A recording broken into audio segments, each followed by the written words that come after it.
Me too. Heavenly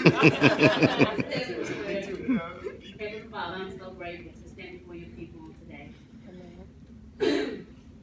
Lord, I ask that you reveal, glory, pour your spirit out tonight, Father God, that you be glorified, none of me, all of you. Amen.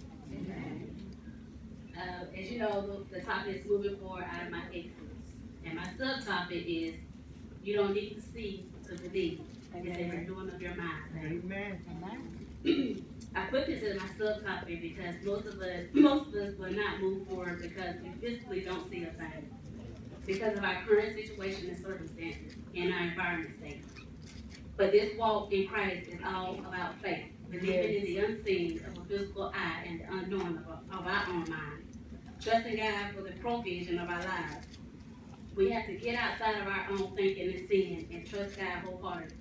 For the Bible says, trust in the Lord with all your heart, lean not to your own understanding, in all your ways, submit to Him, and He will direct your path. I'll be coming from the book of Exodus, no particular scripture, but starting in chapter 12, Exodus means the exit.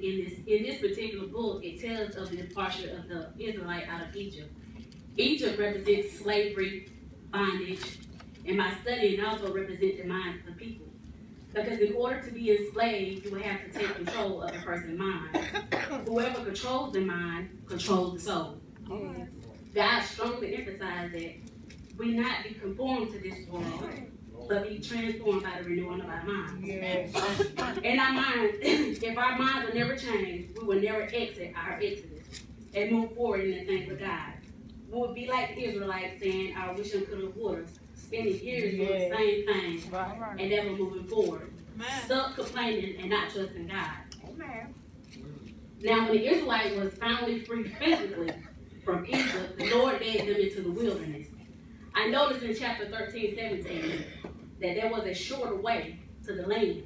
But God decided to lead them the longer way. God said if they faced war, they would change their minds and return to Egypt. In other words, if they face prosecution, we might change our mind. If we face being talked about for no reason, we might change our mind. Come on. If we face people we love turning away from us because we follow Christ now, we might change our mind. If we face our name being standardized for who we are now, we might change our mind. Taking shortcuts could be easier, but how could you experience the true love of God? How many can agree that if we would have took the short way, we wouldn't be built to stand when our eyes are against us?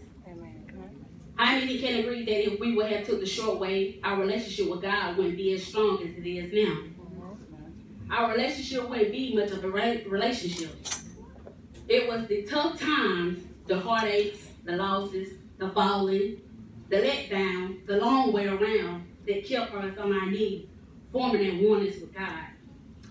Thank you, Lord. If it had not been for it, we wouldn't know God the way we know Him now. If it had not been for it, it would have been we could easily turn and went back to Egypt. God wants to build us up spiritually in the place of the wilderness. He wants Himself strong and mighty in us when we encounter war. All of Him, none of us. Though the Israelite was free physically, the people's mind was still in bondage. That's why the wilderness place was necessary.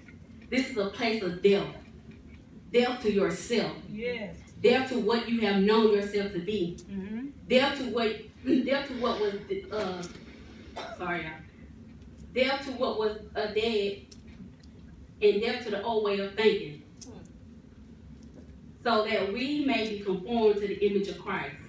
The wilderness is a scary place and a place of unfamiliarity.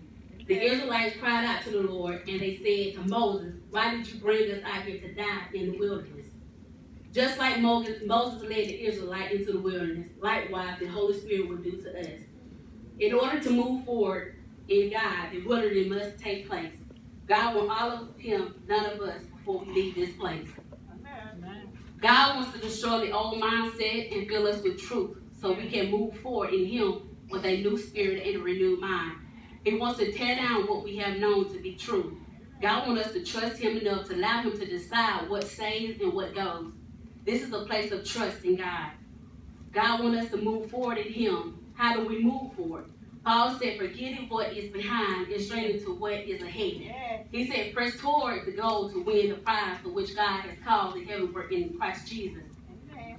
As for me, 2019 will be all about seeking God the more, not having an agenda or plan of my own.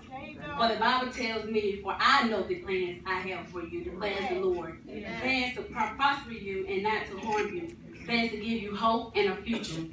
If God knows the plan, why not seek he that knows the plan? That's right. In my seeking of him, I will have all I'm in need of. In my seeking, I will find myself in places I should be in. In my seeking, I will be in him, and that is what matters. He in me, and I in him.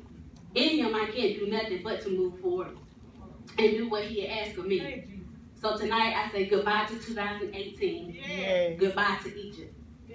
I'm exiting my exodus, moving forward in the things of God, with a renewed mind, not giving place to what was or what I think should have been, but focus on today, looking forward to what's to come. In order to move forward, you must exit out what was to obtain what will be.